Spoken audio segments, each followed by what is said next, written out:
রুহের জগতে আমরা কেমন ছিলাম, মৃত্যুর পর আমাদের আত্মা কোথায় থাকবে।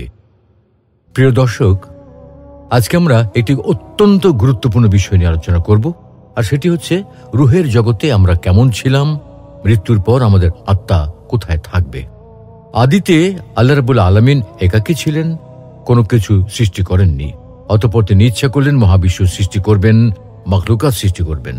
তখন তার মহা ইলমের মধ্যে মানুষ সৃষ্টির পরিকল্পনা ছিল। পরিকল্পনা মোতাবেক তিনি সকল মানুষের রূহ সৃষ্টি করলেন, আর এই রূহগুলিকে সৃষ্টি করে যে জগতে রাখলেন তাকে বলা হয় আলমে আরওয়াহ বা রুহের জগৎ। আল্লাহ তাআলা মানুষের জন্য 4টি জগৎ নির্ধারিত করে রেখেছেন।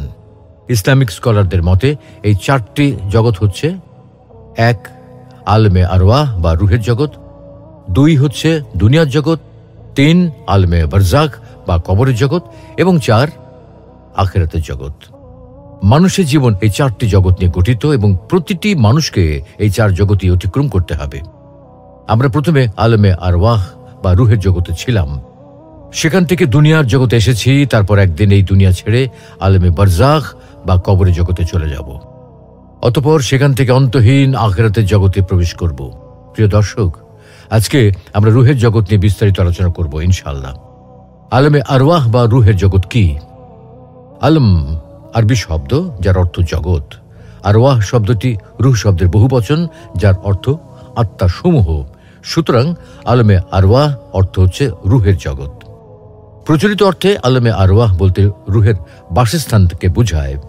মহান আল্লাহ রাব্বুল আলামিন মানব কুলের রুহ সৃষ্টি করে যে জগতে রেখেছিলেন সেই জগৎকে বলা হয় আলমে আরওয়াহ বা রুহের জগৎ। সেখানে শুধু মানুষের রুহ ছিল, কোনো দেহ ছিল না, কোনো আকার ছিল না, কোনো আকৃতি ছিল না। মানুষের দেহ সৃষ্টি করার পূর্বে আল্লাহ রাব্বুল আলামিন রুহ বা আত্মা সৃষ্টি করেছেন। আল্লাহ রাব্বুল আলামিন রুহ সৃষ্টি করার পর সমস্ত রুহকে একত্রিত করে প্রশ্ন করলেন, আলাস্তু বিরাব্বিকুম, আমি কি তোমাদের প্রভু নই?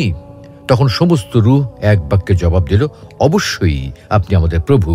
এই ঘটনাটি পবিত্র কোরআনুল কারীমে এভাবে এসেছে। আল্লাহ তাআলা বলেন, وَإِذْ أَخَذَ رَبُّكَ مِنْ بَنِي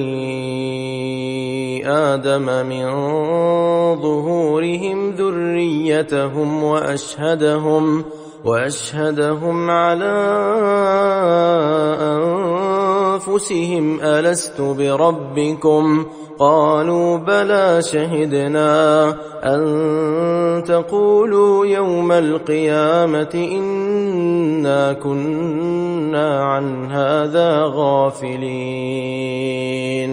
ওই সময়ের কথা স্মরণ করুন যখন আপনার পালনকর্তা বনি আদমের পিঠ থেকে তাদের সন্তানদের বের করে আনলেন এবং তাদের কাছ থেকে তাদের নিজেদের ব্যাপারে সাক্ষ্য নিলেন যে আমি কি তোমাদের পালনকর্তা নই? তারা বলল, অবশ্যই আপনি আমাদের পালনকর্তা। আমি সাক্ষ্য এজন্যই নিয়েছি যেন তোমরা কিয়ামতের দিন এটা না বলতে পারো যে বিষয়টি আমাদের জানা ছিল না। উল্লেখিত আয়াত থেকে এই কথাটি স্পষ্টভাবে বোঝা যায় যে মানুষের দেহ সৃষ্টি করার পূর্বে আল্লাহ রাব্বুল আলামিন রূহ সৃষ্টি করেছেন। রূহ সৃষ্টি করে আল্লাহ রাব্বুল আলামিন তাদের সাথে কথা বলেছেন এবং তাদেরকে প্রশ্ন করেছেন, আমি কি তোমাদের প্রভু নই? তখন তারা এক বাক্যে সকলেই বলেছিল, অবশ্যই আপনি আমাদের প্রভু। তাই বলা যায় যে রুহের জগতে কেউ কাফের ছিল না, কেউ মুশরিক ছিল না, সকলেই মুমিন ছিল। রুহের জগতে আল্লাহ তাআলা মানুষের কাছ থেকে তার রুবুবিয়ত বা প্রভুত্ব সম্পর্কে ওয়াদা নিয়েছিলেন। আল্লাহ তাআলা মানুষকে জিজ্ঞেস করেছিলেন, আমি কি তোমাদের রব নই? ওই দিন আল্লাহ তাআলার জালালিয়তের সামনে কেউ তার রুবুবিয়ত বা প্রভুত্বকে অস্বীকার করতে পারেনি। যারা দুনিয়াতে এসে কাফের হয়েছে তারাও অস্বীকার করতে পারে নাই। সবাই এক বাক্যে আল্লাহ তাআলার রুবুবিয়্যাহ বা প্রভুত্বের স্বীকৃতি দিয়েছিল। রুহের জগতে কেউ কাফের ছিল না, সবাই একমাত্র আল্লাহ তাআলাকেই মান্য করেছিল। তাই কোনো নাবালক বাচ্চা মৃত্যুবরণ করলে তার কোনো পাপ নেই, সে মুমিন, তাকে জান্নাত দেওয়া হবে, সে জান্নাতে বসবাস করবে। ঠিক তেমনি কোনো পাগল ব্যক্তিরও কোনো পাপ নেই, সেও জান্নাতে প্রবেশ করবে, কারণ তারা সবাই রুহের জগতে আল্লাহ রাব্বুল আলামিনকে রব হিসেবে স্বীকৃতি দিয়েছিল। যেমনটি হাদিস শরীফ এসেছে, মহানবী সাল্লাল্লাহু আলাইহি ওয়াসাল্লাম বলেন, প্রতিটি মানুষ ফিতরাতের উপর জন্মগ্রহণ করে থাকে। ফিতরা হচ্ছে আল্লাহর প্রতি বিশ্বাস বা ঈমান। অর্থাৎ জন্মগতভাবে প্রতিটি মানুষই আল্লাহর উপর বিশ্বাসী হয়ে জন্মগ্রহণ করেন, কিন্তু পরবর্তীতে তার পিতা মাতা এবং তার চারপাশের পরিবেশ তাকে মুশরিক বা ঈমানহীন বানায় বা তাকে নাস্তিক হিসেবে প্রতিষ্ঠিত করে।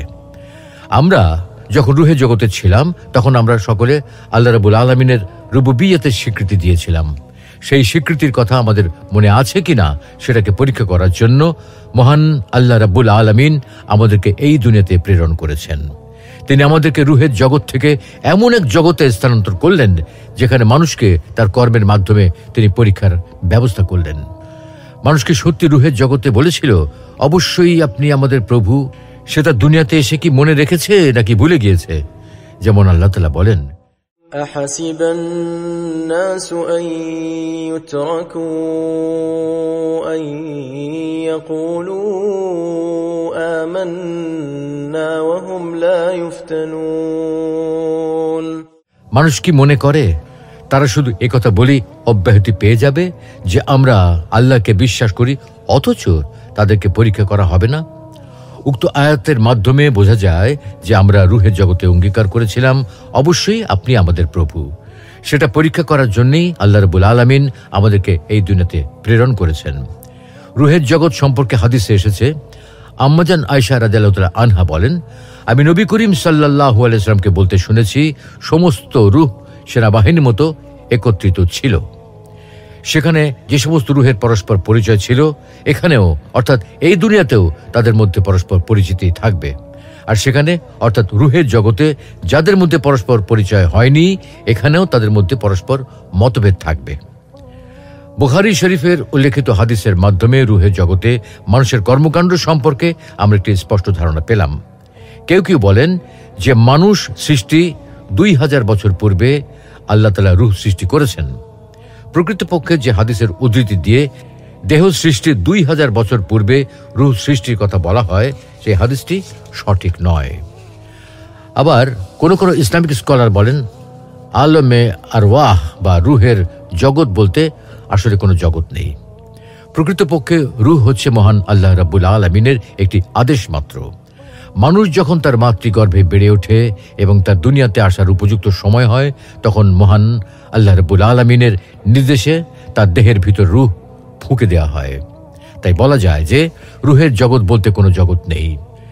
তারা দলিল হিসেবে আল কোরআনের এই আয়াত উল্লেখ করে থাকেন। وَيَسْأَلُونَكَ عَنِ الرُّوحِ قُلِ الرُّوحُ مِنْ أَمْرِ رَبِّي وَمَا أُوتِيتُم مِّنَ الْعِلْمِ إِلَّا قَلِيلًا। তারা আপনাকে রূহ সম্পর্কে জিজ্ঞাসা করে, আপনি বলে দিন, রূহ আমার পালনকর্তার আদেশ মাত্র। এ বিষয়ে তোমাদেরকে সামান্য জ্ঞানই দান করা হয়েছে। উল্লেখিত আলোচনার মাধ্যমে আমরা বলতে পারি যে আলমে আরওয়াহ বা রুহের জগৎ সম্পর্কে মূলত মহান আল্লাহ রাব্বুল আলামিনই সবচেয়ে ভালো জানেন, কেননা এটি একটি গায়েবী বিষয়। অতএব এ বিষয় সম্পর্কে আমরা আল কোরআন ও বিশুদ্ধ হাদিসের বর্ণনার মাধ্যমে যতটুকু জানতে পেরেছি তার উপর ঈমান রাখি, বিশ্বাস স্থাপন করি। এর চেয়ে অধিক আর কিছু আমরা বলতে পারবো না। মৃত্যুর পর আমাদের আত্মা কোথায় থাকবে? সুপ্রিয় দর্শক, এতক্ষণ আমরা আলমে আরওয়াহ সম্পর্কে আলোচনা করেছি। মানুষ দুনিয়ায় আগমনের পূর্বে আত্মার অবস্থান, আত্মা কোথায় ছিল সেই সম্পর্কে আলোচনা করেছি। দুনিয়ায় আগমনের পর রূহ যে দেহের ভেতরে থাকে, এটা তো আমরা সবাই জানি। এখন কথা হলো, মৃত্যুর পর আমাদের আত্মা কোথায় থাকবে? মৃত্যুর পর রূহ কোথায় থাকে এ ব্যাপারে ইমাম ইবনুল কাইয়িম আল জাওরিয়াহ রহমতুল্লাহি আলাইহি তার রচিত আর রূহ নামক গ্রন্থে বিস্তারিত আলোচনা করেছেন। তিনি বলেন, মৃত্যুর পর রূহ কোথায় থাকে এটা নিয়ে একাধিক বক্তব্য পাওয়া যায়। প্রত্যেকের দাবির পক্ষে দলিল আছে। কেউ কেউ বলেছেন মৃত্যুর পর রূহ জান্নাতে থাকে, আবার কেউ বলেছেন রূহ জান্নাতের দরজায় থাকে, আবার অন্য এক দল বলেছেন রূহ কবরে থাকে, আবার আরেক দল বলেছেন রূহকে ছেড়ে দেওয়া হয়, যে যেভাবে ইচ্ছা ঘুরে বেড়ায়। আবার কেউ কেউ বলেছেন এগুলো আল্লাহর কাছে থাকে।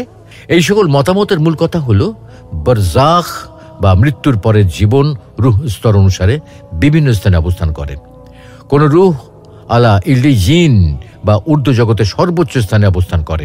এগুলো হলো নবীদের রূহ। তাদের রূহও পরস্পর মর্যাদা অনুসারে বিভিন্ন অবস্থানে থাকে, যেমনটি নবী সাল্লাল্লাহু আলাইহি সাল্লাম মিরাজের রাতে দেখেছেন। আবার কিছু কিছু রূহ সবুজ পাখির ভেতর জান্নাতের যেখানে ইচ্ছা সেখানে উড়ে বেড়ায়, এগুলো শহীদের আত্মা। আবার কারো রূহ জান্নাতের দরজায় অবস্থান করবে, যেমন ইবনে আব্বাস রাদিয়াল্লাহু তাআলা আনহু থেকে বর্ণিত হাদিসে এসেছে, শহীদরা জান্নাতের দরজায় দীপ্তমান নহরে সবুজ গম্বুজ বিশিষ্ট স্থানে থাকবে। সকাল সন্ধ্যা তাদের জন্য জান্নাত থেকে খাবার আসবে। তবে জাফর ইবনে আবু তালিব রাদিয়াল্লাহু তাআলা আনহুর ক্ষেত্রে এটি ভিন্ন হবে, কেননা আল্লাহ তার 2 হাতের বিনিময়ে 2টি ডানা দিয়েছেন, যা দ্বারা তিনি ইচ্ছে মতো জান্নাতের যেখানে খুশি সেখানে ঘুরে বেড়াতে পারবেন। প্রিয় দর্শক, আল্লামা ইমাম ইবনুল কাইয়িম আল জাওজিয়াহ রাহমাতুল্লাহি আলাইহির আর রূহ নামক গ্রন্থটি অত্যন্ত প্রসিদ্ধ একটি গ্রন্থ। এই গ্রন্থে তিনি রূহ সংক্রান্ত প্রায় সকল বিষয় নিয়ে আলোচনা করছেন। তাই আল্লামা জালালউদ্দিন সুয়ুতী রাহমাতুল্লাহি আলাইহির নামে এ বিষয়ে একটি তাহকিকপূর্ণ কিতাব লিখেছেন। সেখানে তিনি ইবনুল কাইয়িম আল জাওজিয়াহ রাহমাতুল্লাহি আলাইহির বক্তব্যের সার সংক্ষেপ উল্লেখ করেছেন। উক্ত কিতাব দুটির সামগ্রিক বক্তব্যের আলোকে মৃত্যুর পর মানুষের রূহ কোথায় থাকবে এ বিষয়ে 2টি কথা বলা যায়।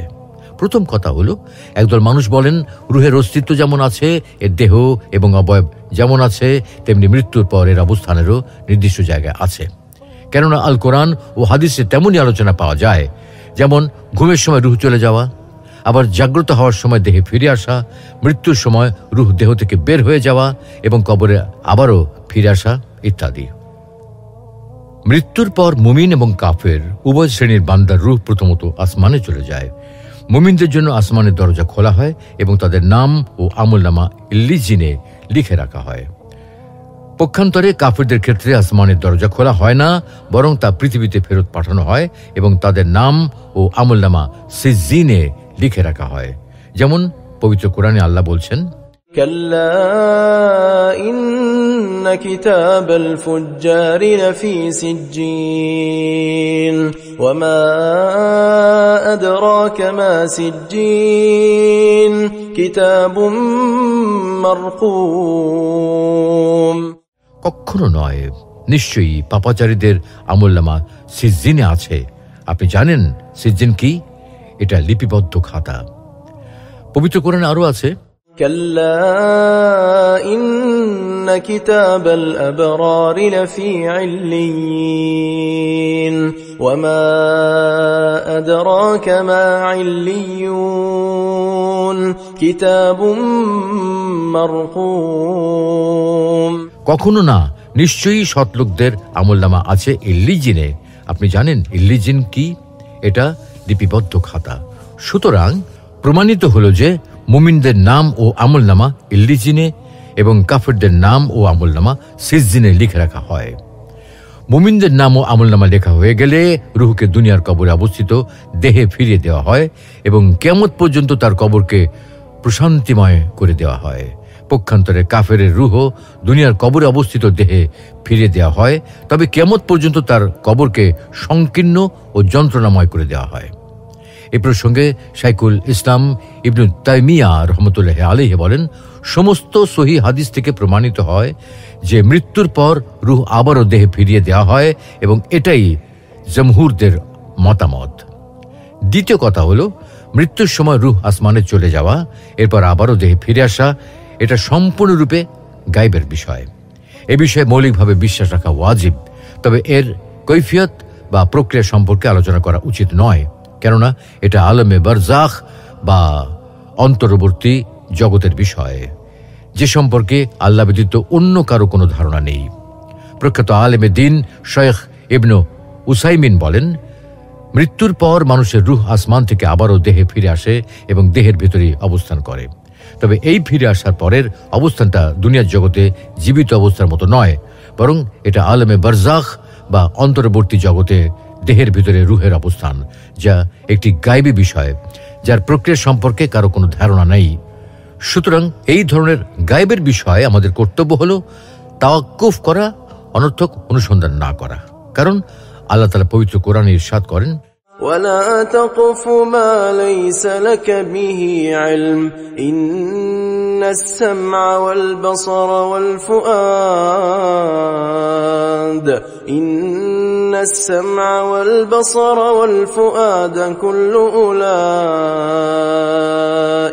كان عنه مسؤولا। যে বিষয়ে তোমার কোনো জ্ঞান নেই তার পিছনে পড়ো না, নিশ্চয়ই কান, চোখ ও অন্তর এদের প্রত্যেকটাই জিজ্ঞাসিত হবে। সুপ্রিয় দর্শক, আমরা আলোচনার শেষ পর্যায়ে চলে এসেছি, তাই এখন সংক্ষেপে আবারও বলতে চাই, রূহ হলো আল্লাহর এক বিশেষ রহস্য, যে সম্পর্কে মানুষকে কোনো জ্ঞান দেওয়া হয়নি। বিষয়টি একটি গায়বী বিষয়। এ বিষয়ে আল কোরআন সহ কোনো আসমানি কিতাবে তেমন কিছু বলা হয়নি। এমনকি তাওরাত গ্রন্থেও এ বিষয়ে বিশেষ কিছু বর্ণনা করা হয়নি, বরং সম্পূর্ণ বিষয়টিকে মানুষের কাছ থেকে গোপন রাখা হয়েছে। তাই রূহের বিষয়ে যেমন মানুষের পক্ষে নিশ্চিত করে কিছু বলা সম্ভব নয়, তেমনি মানুষের পর রূহ কোথায় থাকে বা থাকবে এ বিষয়েও নিশ্চিত করে কিছু বলা সম্ভব নয়। বরং এ বিষয়ে তাওয়াক্কুফের মতো পোষণ করাই হলো সর্বোত্তম মতামত ও অনুকরণীয় পন্থা। রাইসুল মুফাসসিরিন আব্দুল্লাহ ইবনে আব্বাস রাদিয়াল্লাহু তাআলা আনহু সহ অধিকাংশ সালাফে সালেহিন এই মতামতে পোষণ করতেন, এবং আব্দুল্লাহ ইবনে আব্বাস রাদিয়াল্লাহু তাআলা আনহুকে রূহ বিষয়ে কিছু জিজ্ঞাসা করা হলে তিনি বলতেন, রূহ হলো আল্লাহর আদেশ বিশেষ, তোমরা বিষয়টি নিয়ে এত বাড়াবাড়ি করো না, বরং এ বিষয়ে আল্লাহ তার নবীকে যতটুকু জানিয়েছেন এবং যেমনটি বলেছেন এ বিষয়ে তোমাদেরকে খুব সামান্যই জ্ঞান দেওয়া হয়েছে, তার চেয়ে বেশি কিছু বলতে যেও না। আল্লাহ রাব্বুল আলামিন আমাদের সকলকে গায়বী বিষয়ে তিনি যতটুকু জানিয়েছেন ততটুকুর উপরই পরিপূর্ণভাবে ঈমান আনার তৌফিক দান করুন, এবং অপ্রয়োজনীয় বিষয়ে অনুসন্ধান করা থেকে বিরত থাকার তৌফিক দান করুন। আমিন।